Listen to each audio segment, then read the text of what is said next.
इतनी सीटों पर खिलेगा कमल, आखिरकार कितनी सीटों पर होगी बीजेपी की जीत।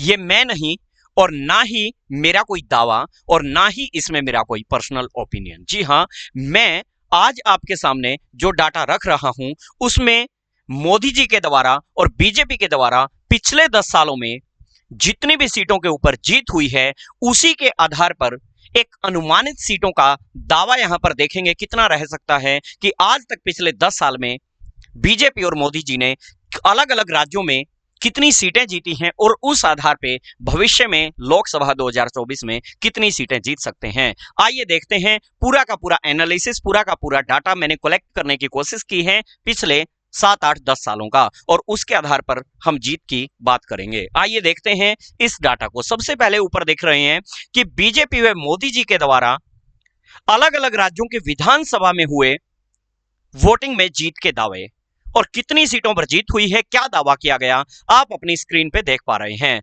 सबसे ऊपर 2017 में गुजरात में विधानसभा के चुनाव होते हैं और 150 पार का दावा किया जाता है। 99 सीटों पर मोदी जी जीत हासिल करते हैं। वहीं 2018 में छत्तीसगढ़ विधानसभा के चुनाव होते हैं। 75 पार का नारा, 15 सीटों पर जीत होती है। 2018 में मध्य प्रदेश में 200 पार का नारा, 109 सीटों पर जीत हासिल करते हैं बीजेपी। 2018 में ही मिजोरम में चुनाव होते हैं। 21 पार का नारा कि हम 21 पार सीटें लाएंगे और 1 सीट पर जीत होती है।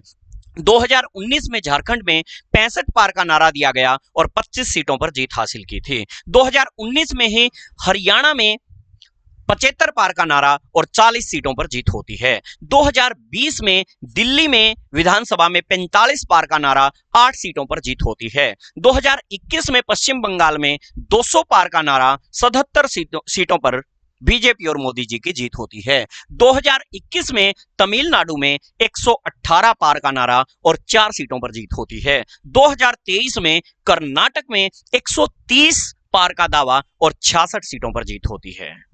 इसके आधार पर अब मैं आपको बताने वाला हूं 2024 लोकसभा में कितनी सीटें आ सकती हैं। इसमें मैंने बताया, कोई मैं दावा नहीं कर रहा, कोई मेरा पर्सनल ओपिनियन नहीं है। इसमें बीजेपी और सरकार का ही दावा है, उन्हीं की जीत है। वास्तविक जीत कितनी हुई है, दावा कितने पे हुआ है, उसी के आधार पर हम तथ्य आपके सामने रख रहे हैं। उपरोक्त कुल सीटों पर जो दावा हुआ है, अलग अलग विधानसभाओं की जब इन सीटों का दावा जोड़ते हैं तो 1054 सीटों पर जीत का दावा किया गया और उन 1054 सीटों में से जीत टोटल यहां देख पा रहे हैं 444 सीटों पर बीजेपी जीत प्राप्त करती है। जब हम इसको प्रतिशत में बदलते हैं कि 1054 सीटें अलग अलग विधानसभा क्षेत्रों में जीतने का दावा हुआ और 444 पर जीत हुई, प्रतिशत में बदलने पर जब जीत प्रतिशत आप निकालोगे तो साफ साफ नीचे देख भी पा रहे हैं जीत प्रतिशत यानी कि कुल दावा हुआ है 1054 सीटों पे, उसमें से प्राप्त कितनी हुई है। जैसे आप 100 में से मान लो 95 नंबर प्राप्त करते हैं तो आपके 95% हो गए,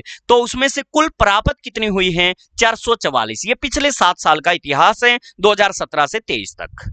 और जब इसको प्रतिशत में बदलते हैं तो कितने प्रतिशत सीट प्राप्त की हैं, तो बीजेपी ने दावों के आधार पर जीत मात्र 42.12% सीटों पर जीत हासिल की है। यानी मैं 50% भी मानूं, इस बार 400 सीटों का दावा कर रखा है कि हम 400 पार, 50% भी मानूं तो 200 सीटें आ रही हैं, लेकिन 50 नहीं 42% पे जीत रहे हैं। तो अब जीत कितनी हो सकती है, जब अब का निकालेंगे, अब का अनुमान तो ये नीचे मैंने दर्शाया भी है।